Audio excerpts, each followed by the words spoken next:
out there to the market, and we call investors, and we tell them, the Kenyan government is providing land at no cost, like I have done in Park Road, for Kenyans to own homes. The Kenyan government is committed to bring infrastructure to that site.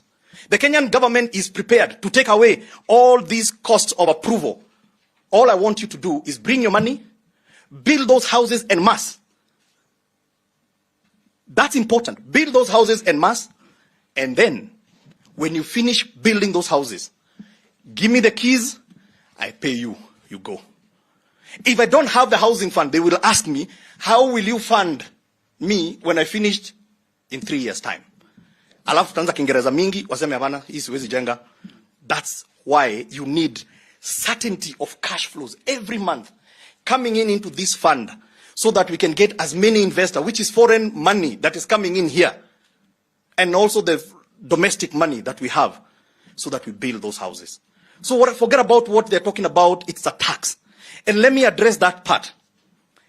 Good people, you all pay taxes today because you're employed. So you're paying payroll tax.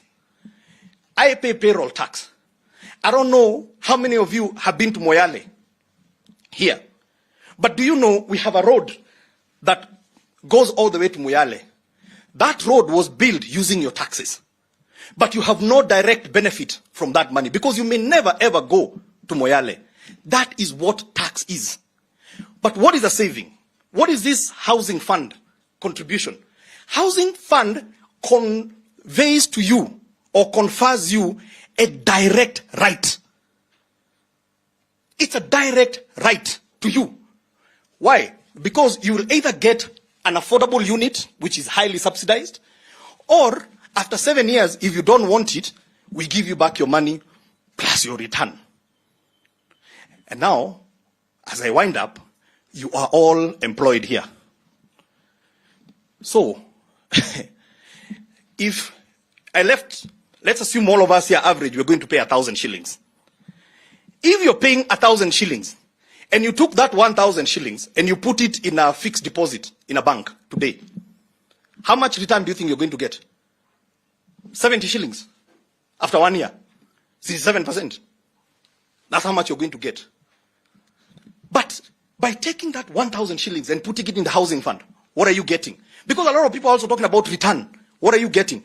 As an employee, first of all, you get 100% return on day one. You ask me, hinga na smoke kitu. You know, nyinyi hamuelewi hii maneno. The minute you put your money in the housing fund, the employer contributes for you another 1,000. So on day one, your 1,000 inaza to another 1,000. Na ni pesa yako. How can that be a bad thing? Sasa, unless ni Shylock, uko nje, where can you get 100% return? So for employees, to be quite honest, this is what I call a sweetheart deal.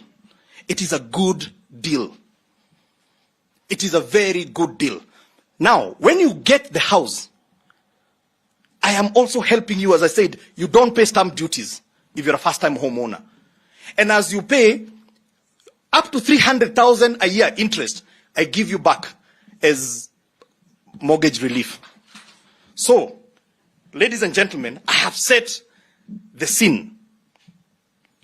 We know where we are right now. We know where we want to go. And by the way, let me just say one more thing, or two more things quickly. One, the rules of this chama of ours, this national circle, are one ID, one house. One ID, one house. You cannot buy more than one unit. So ile ati watanenda nunue nyumba 100 you cannot. It is one ID, one house. Number two, for even the people who are making a lot of noise, because they are there and some of them have genuine issues, they say, why are you talking to me about a house? I already own one, or I'm already paying for one.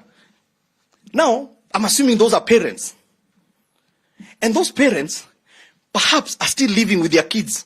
Grown-up kids, 27, 28 years, are still living with their parents. Why? Because what is the alternative rental market out there? How much can that young man, young lady who is just starting life, how much rent can they pay? If there is no affordable rental, they end up in pipeline where we call them tenements, ama Zimmerman. So they opt to stay with their children at home. To them, I am telling them, that money that you're contributing, you can confer it to your child. Even a child who is like my daughter, my firstborn daughter turned 15 last week. I can confer that benefit to her so that by the time she gets to 18, she can have a unit. Can you imagine, good people, that your parents, the first thing as you got into the job market, they gave you a unit? That is how we are able to do it on this particular program. Hussein, have I done justice? Actually, kuna swali kweli? I think hawana. Nisaidie na kalamu. Okay. Okay, I'll start with the... Good afternoon. My name is Peter Mburu. I have several questions. And limit them, yes, I'll try and limit them. Yeah. But I know you said you have a lot of time. So. Yeah, we do. Easier to answer. Yeah, first it's regarding with data, the data that you are providing us with. Hussein, you tell us that we have a deficit of 2 million housing units. I don't know whether the government is aware that the Kenya National Bureau of Statistics last year released a report on housing status in Kenya. And according to KNBS, the deficit is 8.8 million housing units. So I'd like to know where State House is getting its data from and why it's differing from KNBS, which is essentially the national government's, data institution. And if so, if really by 2019 the deficit was 8.8 million, and State House today is telling us that the deficit is 2 million, if really Kenyans have managed to construct houses between 2019 and today, 6 million housing units without the fund, why then force them to fill up the 2 million with But the is that fund? the deficit? Yeah, that is a deficit, okay, according to KNBS. So that is my first question. Of houses or affordable housing? The difference? No, the deficit in all houses. Affordable housing. All houses in the country, the deficit. My second question will be to PS Hinga. I know you had an interview, I think last week or 2 weeks ago, where you were making a statement that with an assurance that you will have 9 billion every month, you can walk out to any part of the country and order that there is construction without regard to what the developer thinks. And I'm just wondering, where is due diligence lying here, so that we don't end up with a case where we are building so many houses, yet nobody will buy. This program really assures developers that they will get market for their houses, but then where is the assurance that these houses will be bought by the people, so that we don't end up with so many useless projects? My third and second last question, why was it difficult to capacity build the State Department for Housing and the National Housing Corporation to undertake these projects, as opposed to going to private developers? My last question, it's a question, where is the end game? What if these houses lack somebody to buy? Or what if over the 30-year or 20-year period that you're setting as the period for repayment, someone fails along the way? What happens in that case? Thank you. Thank you. okay. Okay, thank you very much, Mr. P.S. and Hussein. This is Moses Meso from KBC, Radio Ingo, Saluya, Vernacular Station. My issue here is who qualifies for those houses? Because you remember the previous beneficiary for the affordable housing and social housing, they rented them. People are given houses, they bought houses, at the end of the day, they rented those houses. Do they really qualify for those houses? Then my issue here is the policies that we are going to put across to ensure that those houses goes to the right people. Because people who acquire those houses must stay in those houses. But people are acquiring them and renting them to other people. Then look at the 3% deduction. We already have people who are retiring in less than 2 years. Are they going to be deducted? Then also there are those who are retiring and they have already acquired their own houses. How are you going to deduct from such people? Thank you very much. The lady there.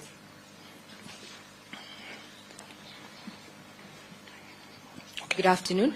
Business reporter with Kenya Broadcasting Corporation, Regina. Sorry, who? Regina Manyara. From? KBC, KBC. Business. Now, what happens to those who have already onboarded in contributing to the Boma Yetu platform? This was also under the previous regime, under the Big Four agenda. Secondly, what incentives then are you offering the informal sector, and how will you rope in the informal sector to contribute to this national fund? Thirdly, with the rate of construction going on, the existing projects, we've been tracking what has been happening under the Big Four agenda, and also with the, the report for the Kenya Bureau of Statistics, they are indicating that we are in short supply against high demand as far as urban population and settlement is concerned. You've mentioned the incentives that you have given to the manufacturing sector in passing, to just give them land, infrastructure, and such. But when we're talking about affordable housing, we're looking at the cost of inputs, and this is raw materials. That has been a bane in as far as construction and building is concerned. Have you factored in this particular proposal? Thank you. Afande. And the lady. My name is Vincent Afande.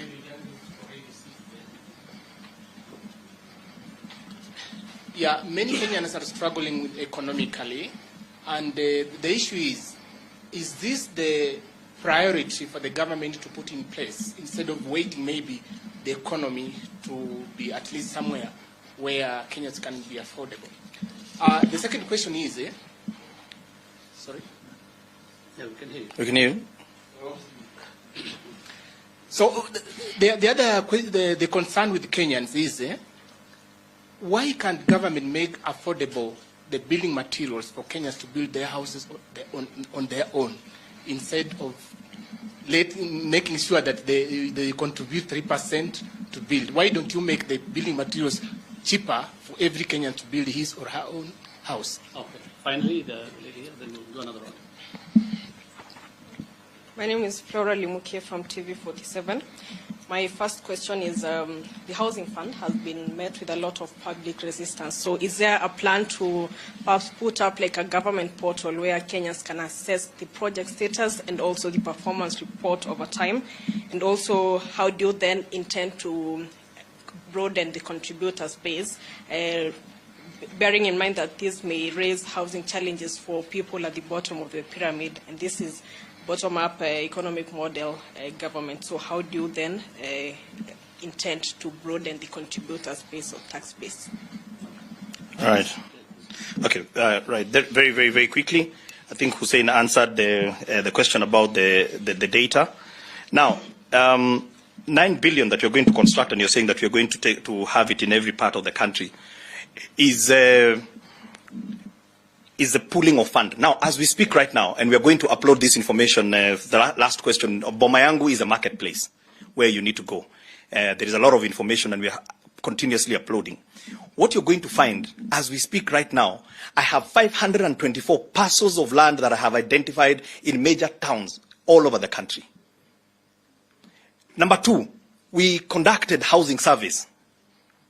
We have conducted housing survey. We just come from a census as well, which is part of the data that you're talking about.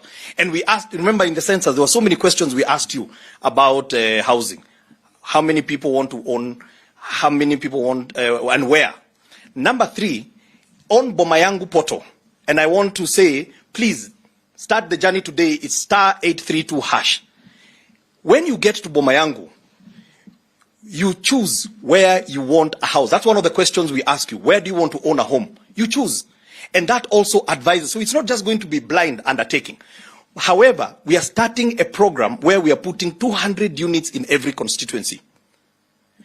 And these 200 units will be taken, because I can promise you, even if you don't think there is demand in Marral or in Karachuonyo or in Nyansiongo, in Nyamira, we know, because first of all, government is an employer. We have got so many people in there. So we're not going to create, we're not just going to do this thing carelessly, like just build, and then without due diligence, as you said. What is the end game? Like if you lack someone to buy. Actually, if you lack someone to buy, and I highly doubt you're going to have that. Sorry, I am very animated. This phone is the one which is in danger.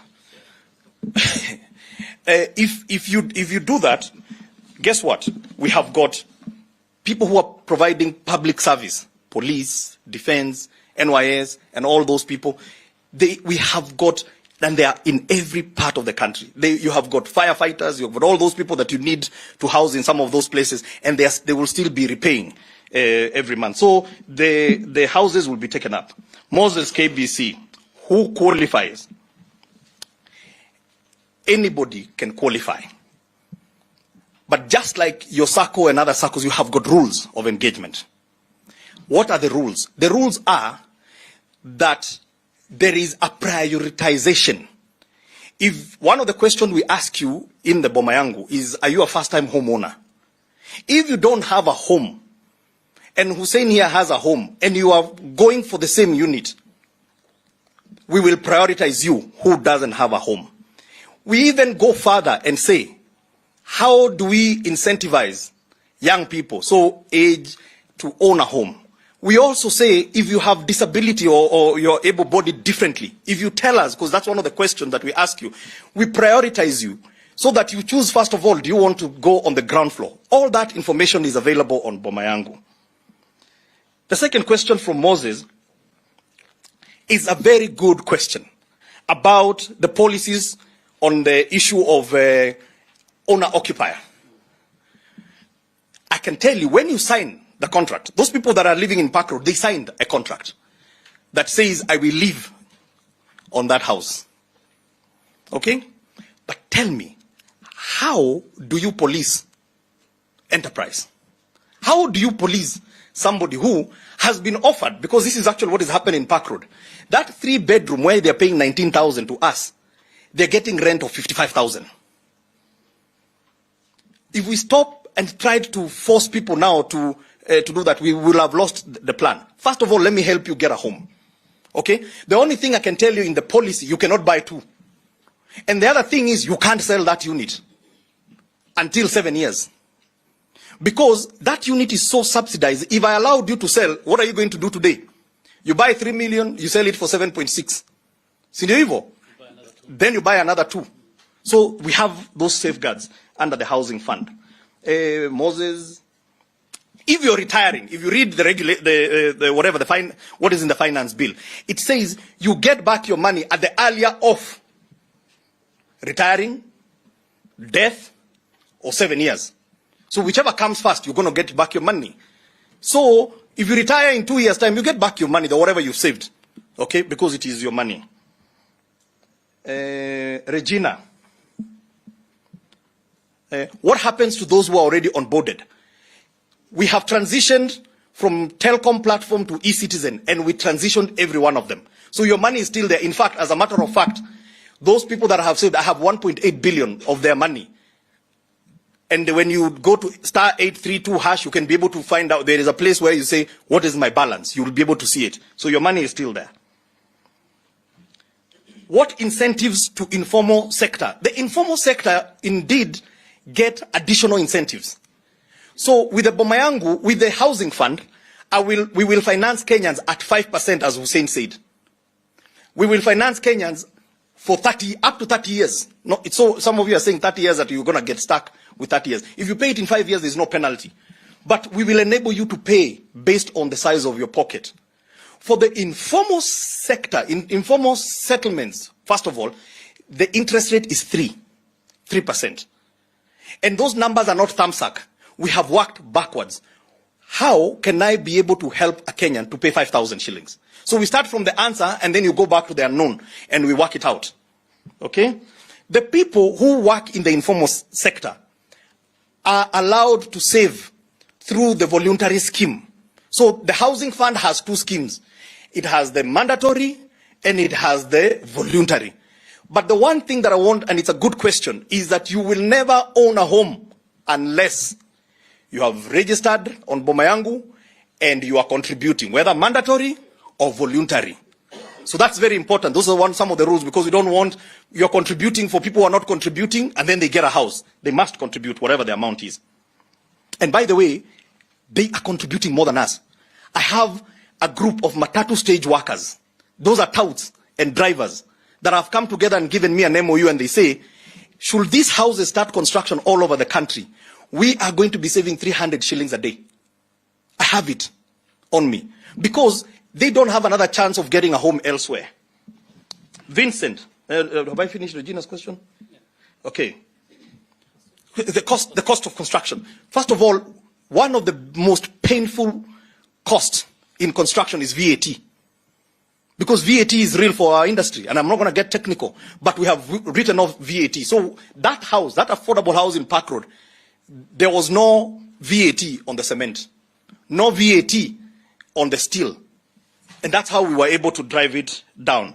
There are other incentives, like if you import any material, there are incentives. There is when you use Kenya Railways, SGR, you don't pay, the railway development levy is different from other people carrying materials, and so on and so forth. Vincent Afande, good question.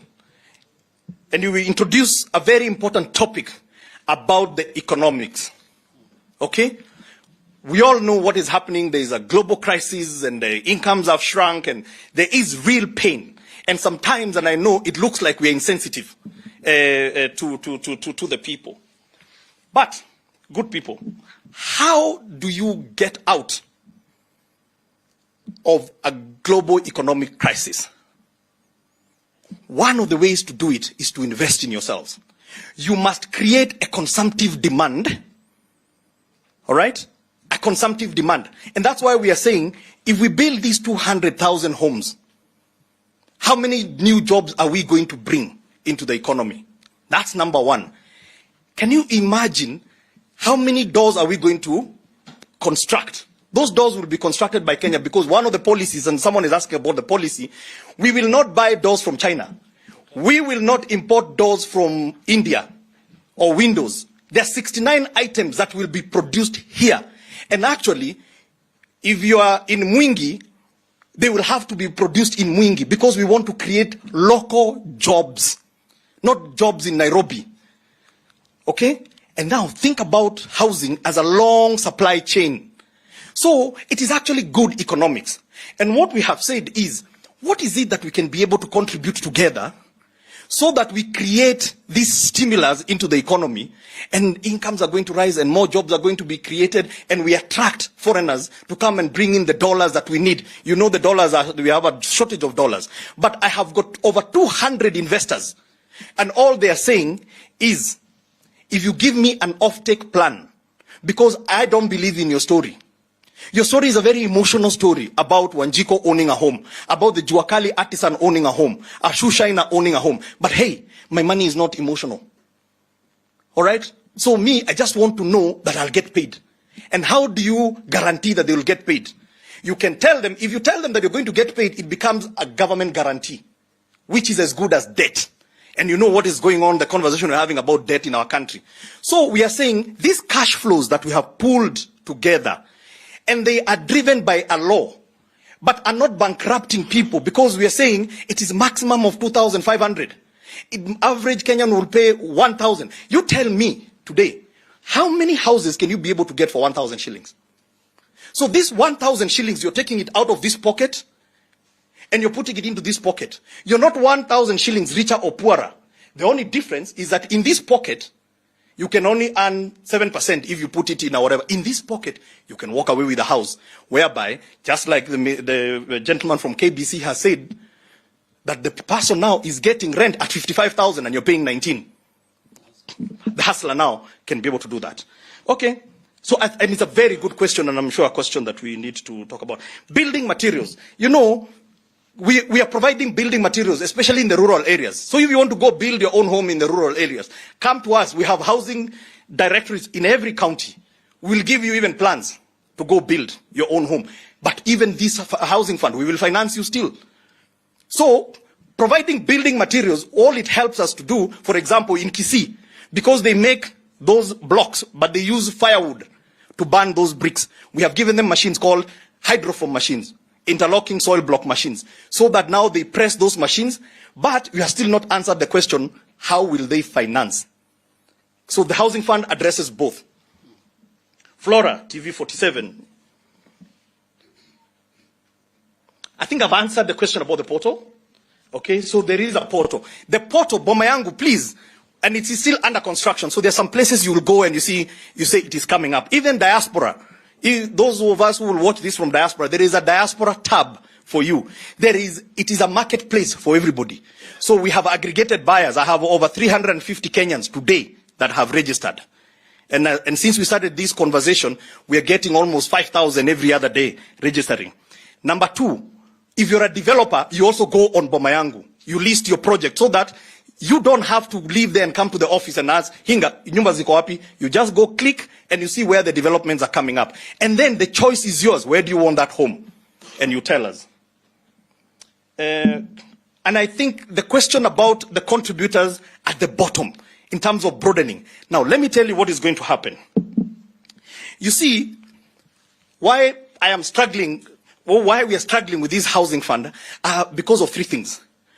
One, trust deficit. And I know that question is coming up. It's about trust deficit. So this program, we must put in enough safeguards so that we can be able to win the trust. Number two is believability. And that's why we had to do the pilot, because instead of Hinga talking to you, I want you to go and interview the shoe shiner. I have 8 touts who are homeowners in Park Road. Go interview them. Why? Because now it starts to become real.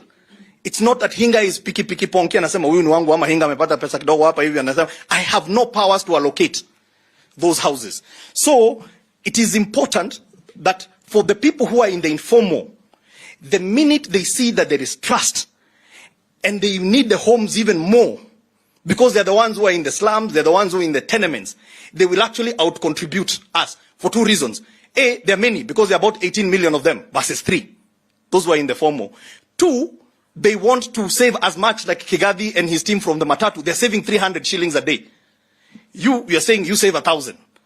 And I think that is how we're going to broaden this thing. And you will see we will be able to transform this country, because we came collectively together. You people belong to us. Why do we come together? It's because there is a power of pooling money. Thank you. Okay. Pastor, go in.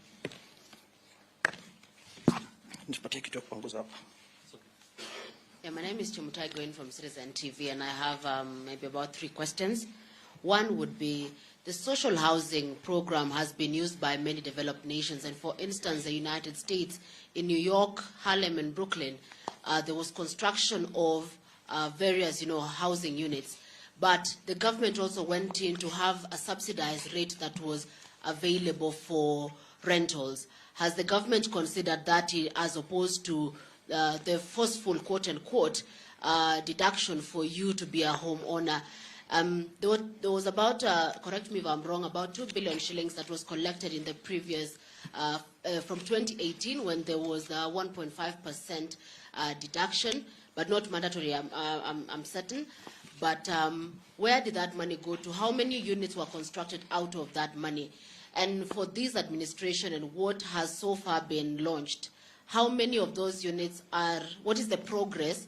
And if somebody is to opt in, if the finance bill sails through and one is opting in for that, how soon can one get that? Because the question that many are raising is, if it is housing units for those that are perceived to be living in indecent areas or informal settlements, if my salary is being deducted, am I top on the list in getting that house?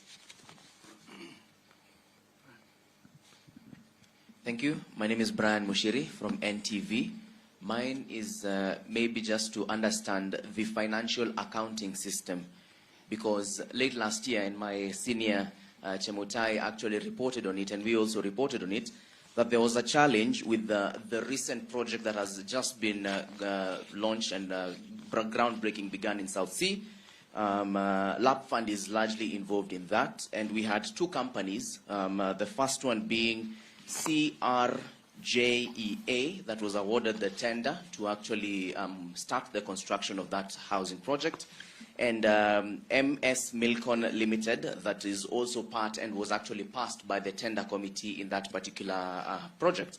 And the latter actually came in with 14 billion shillings, and the one that was given the tender went in at 16 billion shillings. An internal whistleblower came in. We had the Ethics and EACC rather actually acknowledge this letter by this internal whistleblower. So from where you sit, Are you aware of this situation? And as a Kenyan whose money is quote unquote being played around with, what is my security when it comes to this?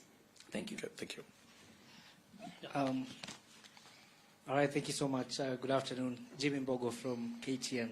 I have a couple of questions. Bona PS, when we were having this conversation around 4 years ago on the issue of 1.5 levy, one of the things that you mentioned is that the alternative would have been going out to the market and getting about 1.8 trillion in, as we speak now. If we were to go back to the market, how much would it have cost to achieve these projects? Number two, there's a time I remember, again, at one of the functions, you spoke about regulating rental charges in the country to be able to sort of remove that pressure in terms of get a number of people who can pay a little more away from the slums. How far are you with us? Have you gone with that? Now, the next question is on the issue of the 7 years. Now, what happens after 7 years? I've been contributing for 7 years. I want to get my money out. What happens after that? Do I still get to contribute afresh? And if it's, again, we've seen this trend where you have been contributing, for instance, NSSF, but then when you go to get to collect your money, it becomes another nightmare because of the bureaucracy in government. And also, the status of the housing market. A lot of developers are saying, just make the market make it a bit sustainable for us. Make sure that you zero rate, let's say, some of these materials, and we'll be able to put out those affordable housing. So what's happening around that? Yeah, one more. My name is Elvis Omondi from Biblia Usema Broadcasting. And From? Biblia Usema Broadcasting. Biblia. Yes. I have two questions. One pertaining to the closest we have to affordable housing units is high-rise near Kibra. And when you look at high-rise, the most prospering business, apart from food, is water and honeysuckers. This is because the infrastructure there was not considered. And most of the people who would want to buy these affordable housing units are questioning, will I buy this unit and live in a place where I still buy water to flush my toilet? Or where I still have to pay service charge to get my toilet, honeysuckers to get out there? And my second question is on the 7 years. You've explained a lot the nitty-gritty of this project, but I still don't understand. What is the science behind 7 years? Why not 8? Why not 3? What is the science behind this 7 years? Let's give another person a chance. Behind there, then we answer those. Yeah? Good afternoon. My name is Fred Muli, Sango FM, Kamba Radio Station. I have only one question. Sorry, Muli from? Sango FM. Sango. Yes. Sango. With the kind of resistance the project is getting from the citizens and also from the other side of political view, does the government have any plans to sensitize on the same project?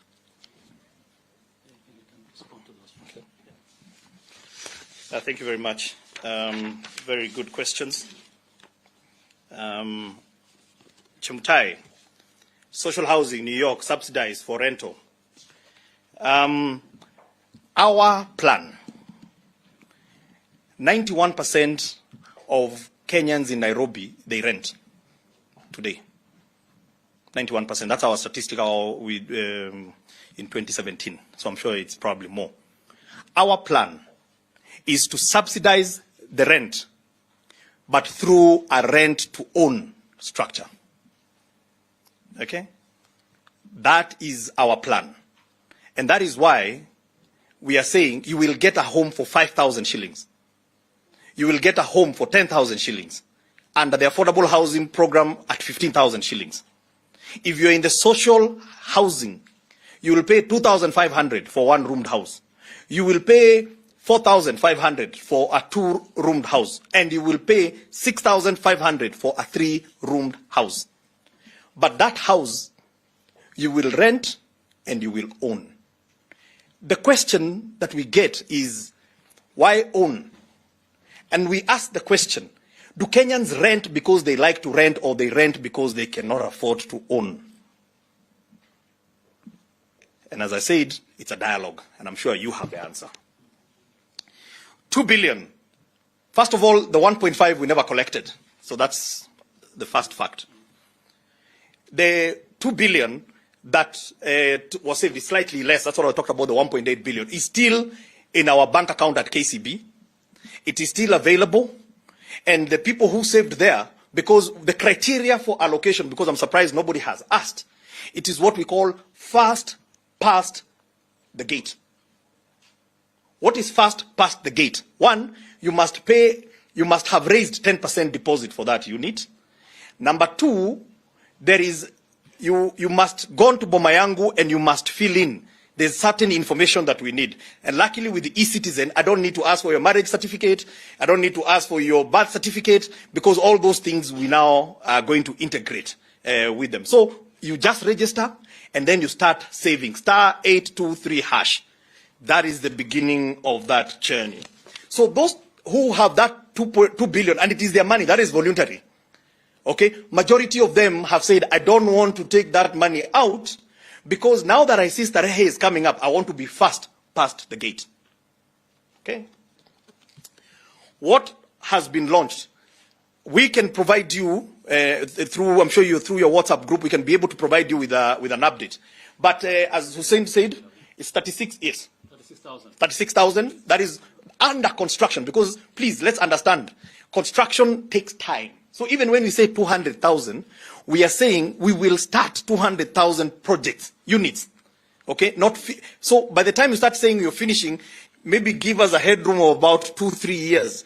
So now the first 200 are coming up, and then thereafter you can say there is consistent coming in. But when you're starting from a base of zero, you have to build them. And because a lot of people, the same friends of ours who you invite there, they like to take cheap shots.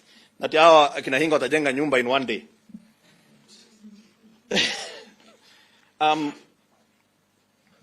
What is it? How soon can I get that? The list? Huh? It was just about if you opt in now, if the finance bill goes through. Yes. How soon can one? There is construction that is already going on. So already, please, and we are telling you, just start the journey today. Go and *832#, start saving your money, and as soon as those units are complete, and continue saving. And remember, the 1,000 is the minimum, or the 2,500, that's the minimum. The more you save, the more it means when the deposit is required, you will have it. So we're just saying, put the kidogo ile amount, which is our offtake plan, but please save as much as possible. Imagine downjimwagilia sasa. Mushiri, NTV. I have no clue about what you've spoken about. That is a private project. I do not have any information. I've heard from you for the first time. So allow me not to comment on something that I have no idea about. Thank you. Jim Bogo, I know you interviewed me once. I think you were at K24 then. Good. KICC.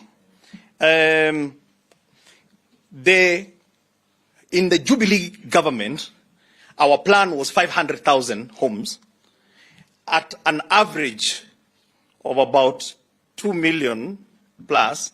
It was coming to that 1.4 trillion shillings.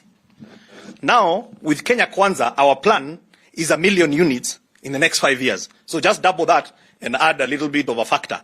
Because when we were doing that, steel was still very low. Now it has gone up.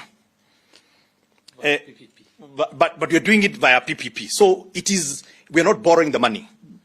We're not borrowing the money. We are doing what you do every other place. We changa, and we build these houses, and we get other people to bring their money to build. Please don't forget about that, because this will attract foreign money to come into this country. And please, you don't need to be an economist to understand this. This is common sense economics. Hii ingine ni story tu. Regulating rental charges. There is a landlord and tenants bill that is before Parliament. It was sent back out. It addresses some of these issues about the regulation of tenants. So it is still a bill, and we hope, because now there is goodwill, it's one of the bills that we can be able to get completed. 7 years, very good question. What happens? You see, if you have not retired, 7 years is an event where you can opt to take out your money. You can opt to transfer that money to your pension. You can opt to transfer that money to your kijana or your msichana. You can even bequeath it to your house help because amekusaidia kulea watoto, unasema wacha wewe, mimi niko na nyumba, wacha nikupatie. It is absolutely your money. But if you have not yet retired, you continue. But you have an exit at that point. Okay? So you contribute afresh. Collection is an issue.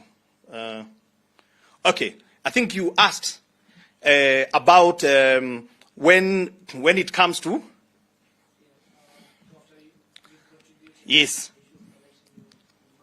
You collect, okay, yes, collection of your money, so you want to exit. So first of all, let's put some context into place. Number one, it is our desire that you get a unit as opposed to getting that money back. Why?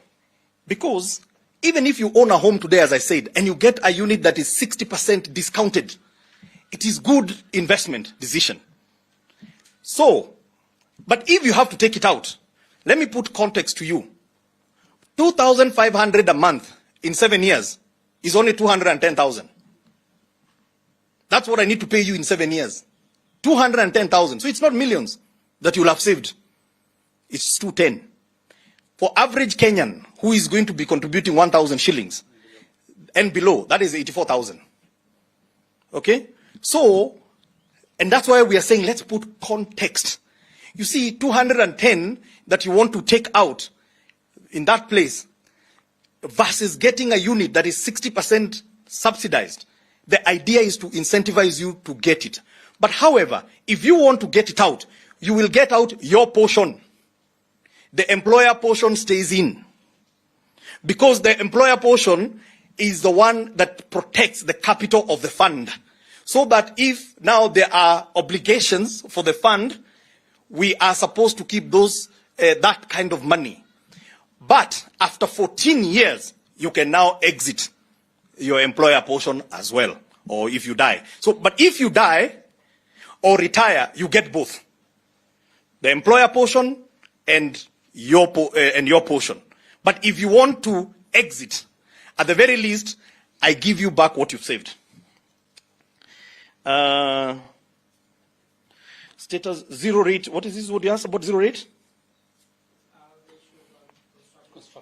Yeah, so we have zero rated the VAT. That's the most expensive issue that we have because VAT in our sector is a real cost. And as I said, our railway development levy, income, what do you call this? Import declaration, whatever, is also lower.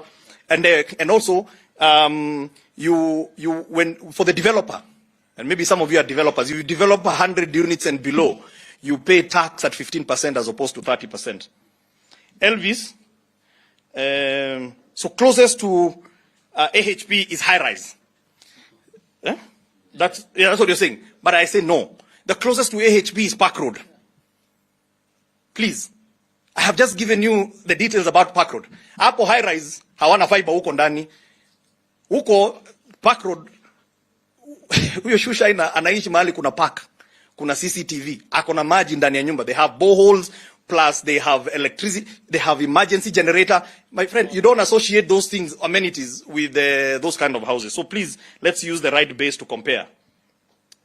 And you put a very good point, which I forgot to say. You will pay service charge.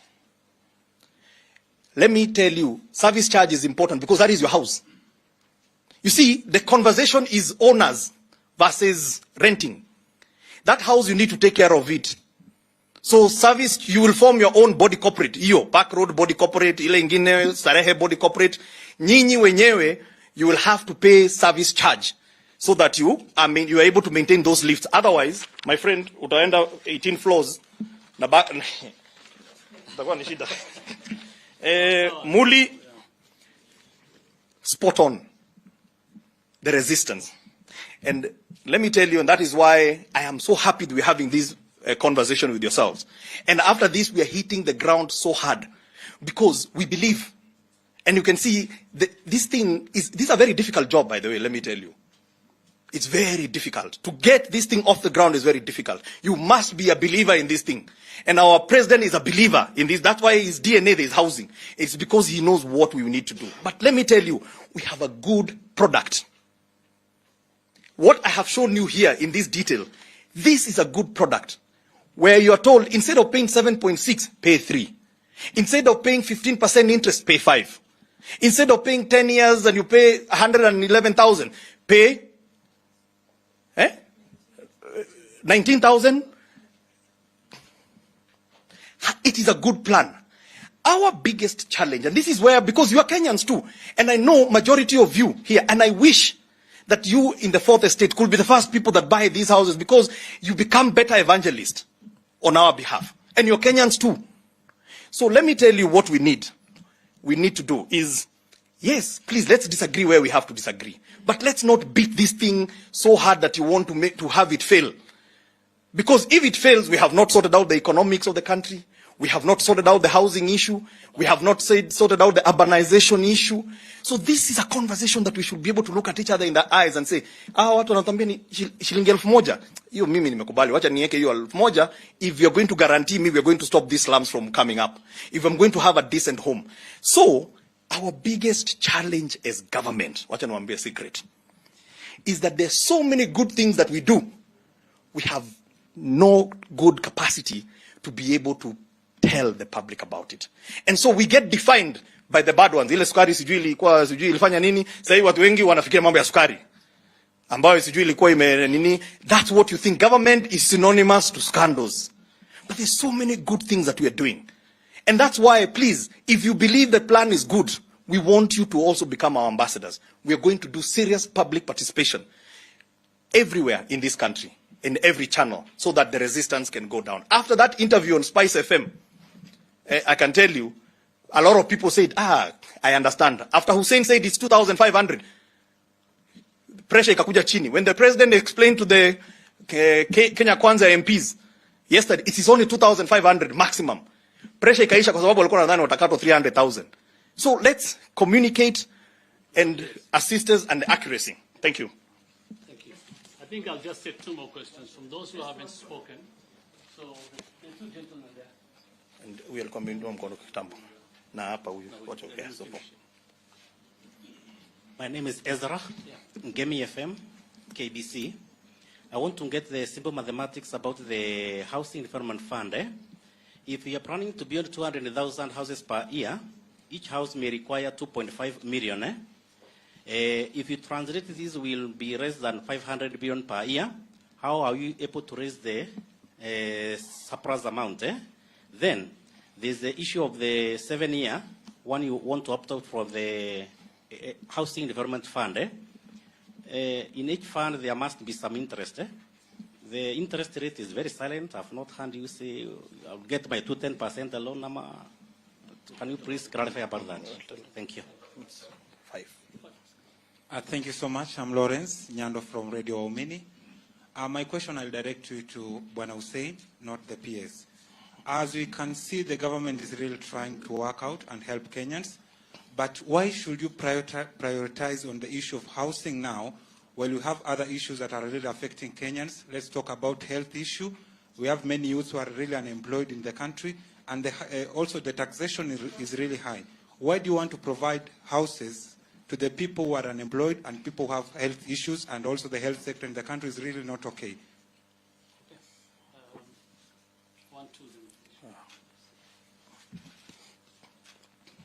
Thank you.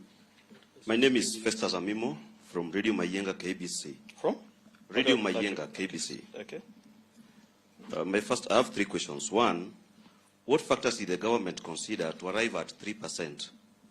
And I would treat this more or less like statutory deductions. We have institutions or companies or government departments that do not remit statutory deductions in time. So you target to raise 1 billion every month, and there are so many institutions that may not comply with this. What will the government do in that? Second question is on how will the titling challenges at the Ministry of Land be addressed to ensure speedy sectional titling of the paid units in this program? And the final question, what coordination opportunities exist between State Department of Housing and Urban Development and National Housing Corporation in terms of decision-making and management of the Housing Fund and its implementation? Thank you.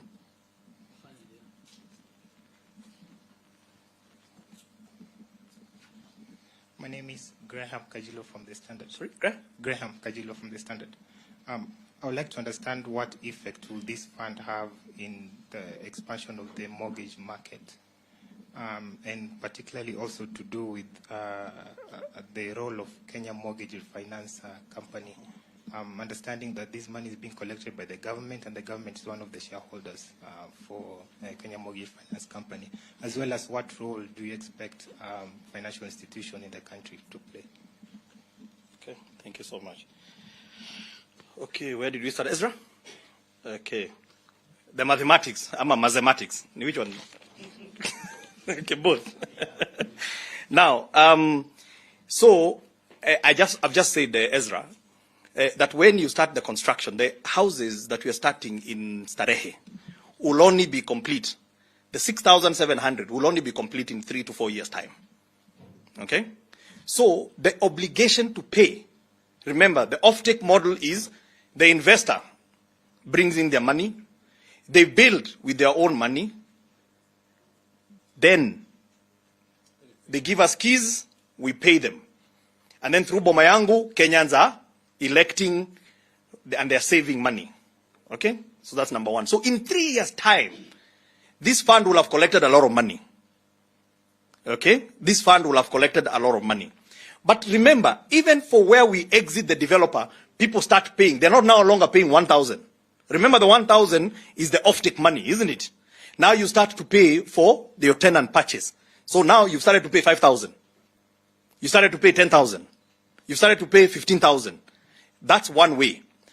Ultimately, what we will do, and I don't want to get technical, and I really fear this, what we shall do, we are using the capital markets to recycle our money through REITs. So, if you need more details, come nikuone huko kwa sababu sitaki kuchanganisha watu. But hiyo inaweza kuwa ngumu kidogo, alafu nimeona tumeenda vizuri, alafu sasa nasema yuzi sasa jamaa amechoma. Interest rate is silent. And the reason why interest rate is silent is because the minute you give guaranteed interest rate, I don't know where you get the guaranteed interest rate, okay? You create an obligation which is almost like a debt, okay? So even when you join these money markets, where you're for unit trusts, they don't give you a guaranteed return, okay? But they keep on reporting and telling you this is how our fund is performing and so on and so forth. I think every month they show you which fund is doing well or not doing well, all right? Okay? That is the similar principle. What we can talk about is what is our target interest rate, and we can give you that. Our target interest rate is 7%. Okay? That is our target interest rate. And we can achieve it because this money, 9 billion a month, that I only need to pay in 4 years' time, is not going to stay in a simple deposit account. We are going to invest it. We're going to invest your money. And please, this is very important because nobody has asked about the fund governance. The fund, and very important, this money is not GOK money. Please, this is not GOK money. This money will never see the consolidated fund. Because this is members' money. That's what I told you, please. It's not different from a SACCO or chama. So, isi pesa ya serikali, because you don't work, unafanya kazi serikali. So if I deduct you and it goes into that account, what is it doing in serikali? The only thing serikali is doing, first of all, is because I'm the biggest employer. Okay? So, tuko hapo ndani. We are also the ones that set laws and rules. Okay? For this chama.